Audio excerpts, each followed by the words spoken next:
back to Conversations in the Community. I'm your host, Dania Parker-Smith with parkbench.com, South London, Wortley, as well as New Vista Premier Realty here in London.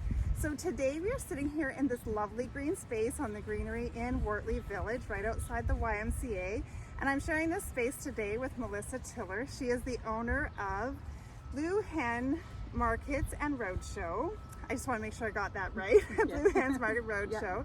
And she specializes in markets, pop-up kind of markets with antiques and collectibles. So we're going to get to know a little bit about Melissa and find out now that things are opening up, what she anticipates happening in her business world. So welcome, Melissa. Thank you for having me. You're welcome.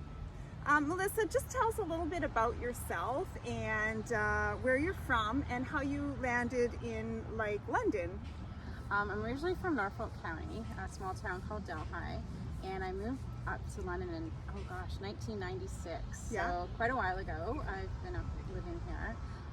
Briefly, I had moved down to Texas, Okay. and I was down there for a little bit and moved back up, and we moved back to London. It just seemed like here was home to move back to. And that's where I got the idea of my market, was down living in Texas. Nice.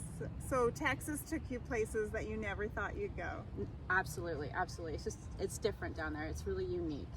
Now, can you tell us about maybe an experience down in Texas that actually captured your soul about antiques?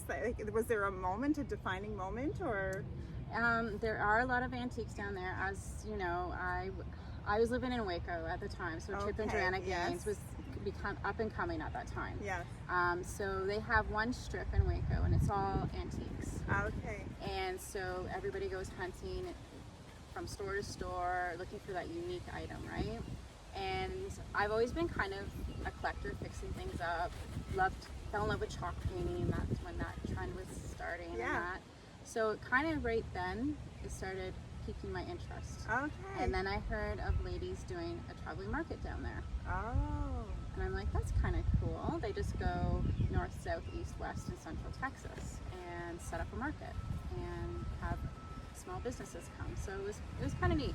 That is really cool. And I mean, who doesn't love Joanna Gaines? I mean, really, I know. People pay a lot of money to stay in houses that she's renovated. I mean, I know. They do a lot for the community down there as well. So it's great to see. That's good. Yeah. That's good. Now, so it was through doing all of that and seeing other people having traveling markets that inspired you. So tell us a little bit about your business, the platform, and how it works. So what I do is I go and I pick a spot that I think would be suitable to have a market. So I will book the venue, and then I will invite small businesses that sell antiques, vintage, shabby chic, farmhouse, handmade goods to come and join me. And they pay a fee. Mm-hmm. And I could be set up in Norfolk County one day for one weekend, and then I could be up in London, or I could be in Hamilton. So it's really wherever I find a great venue. And it can be the same vendors or small businesses, but they always bring something different and unique, right? It's not never the same thing twice. Right. And how do you get your name out there, or how do you find these business people and vendors to come and join you? I have my website in which I put the dates of when I'm having the different markets, but I also have my social media. There's different groups that I belong to on Facebook for small vendors, and word of mouth. And yeah, word of mouth is big, right? Yeah, Network. Yeah. I mean, we do that in real estate too, right? Yeah, it's all networking. Yeah. Yeah. And what is the criteria for somebody to be able to participate in one of your markets? They just have to contact me either by phone and send in what they sell, because I want to see what they sell. Right. I want to make sure that the shopper is getting the best experience as well. And they can submit through my website as well. There's a form to fill out, and they can submit pictures through there as well. That's pretty cool. Now, so you've been doing this a while now. You used to have another job and you gave that up because this is your passion, and now you're living your best life. I'm living my best life. That is awesome.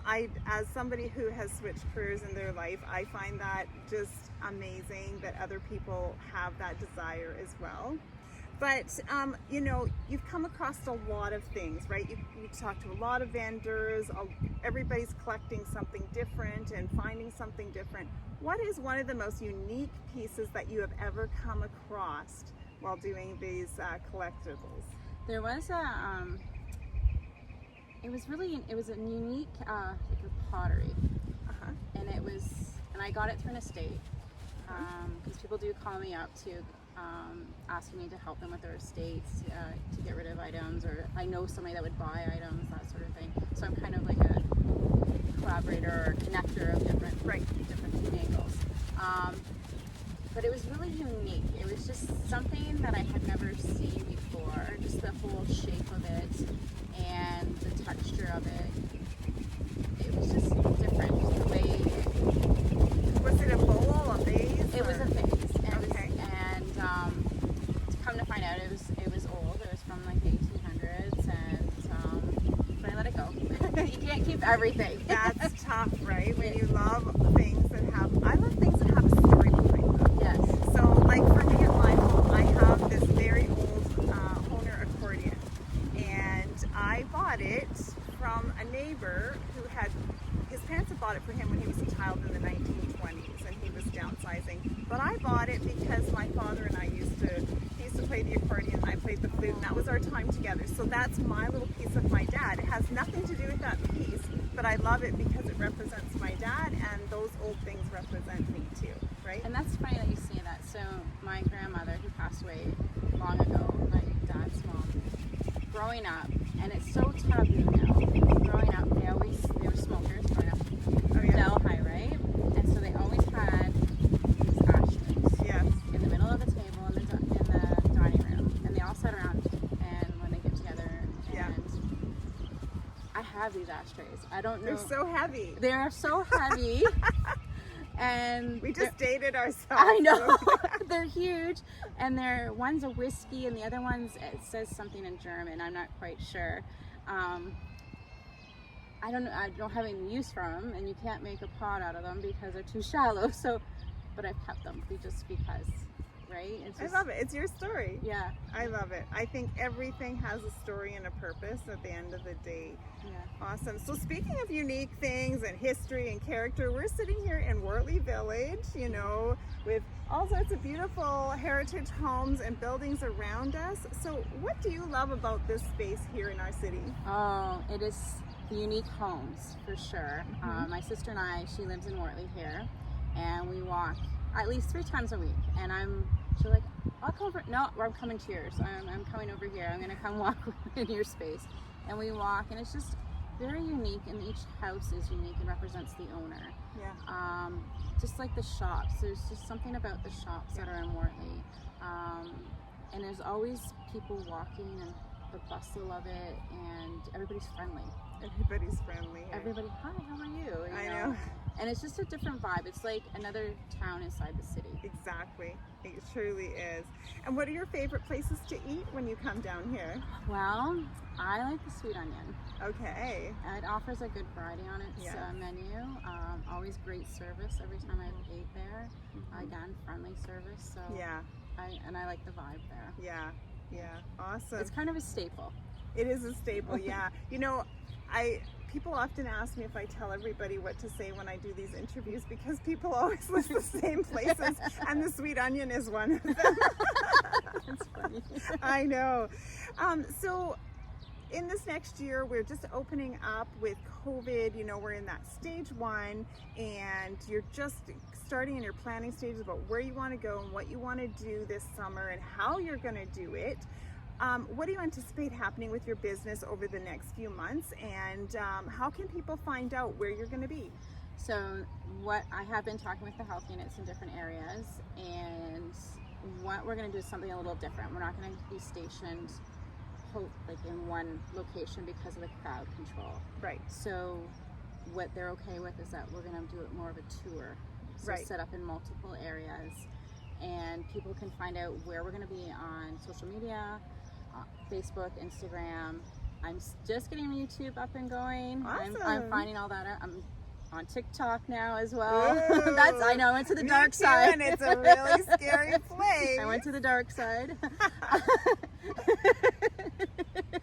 This will be a TikTok video.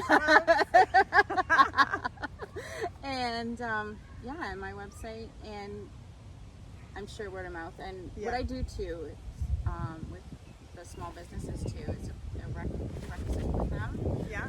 They have to put on their social media Yeah. where it's going to be as well. Other participating. Awesome. So kind of goes, all the feelers go out. Yeah. So to let people And know. now with Park Bench, you're going to have one more place to put your events, all right? Because you can put your events in the event section there, as well as on your business platform. You can kind of work that in. So we're so excited for you. I love this. I can't wait to come to see what your vendors have to offer and probably how much money I'll spend. I don't know. I know. It's funny. You always set a budget, right? It Yeah. never happens that way. I remember one lady at one of the markets down in Simcoe. She like backed up there. Luckily, the small business had the back door, and they were hauling stuff in that way Yeah. to get set up. Well, she pulled around, backed it up, and she was hauling out the Whole hill. thing. And she goes, "My husband's gonna kill me." I go, "Probably." Like, it's a good thing you so brought a funny. good, like, Yeah. good sized vehicle. Yeah, never But- go to those places without it. Well, Melissa, I'm so happy that you joined us here today. I really hope that this summer is an amazing success for you and your business and all of the vendors that participate in, the markets for you.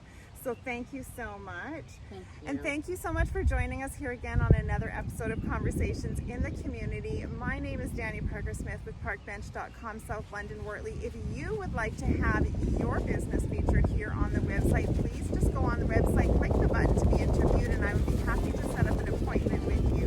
Thank you so much, and stay tuned for another episode.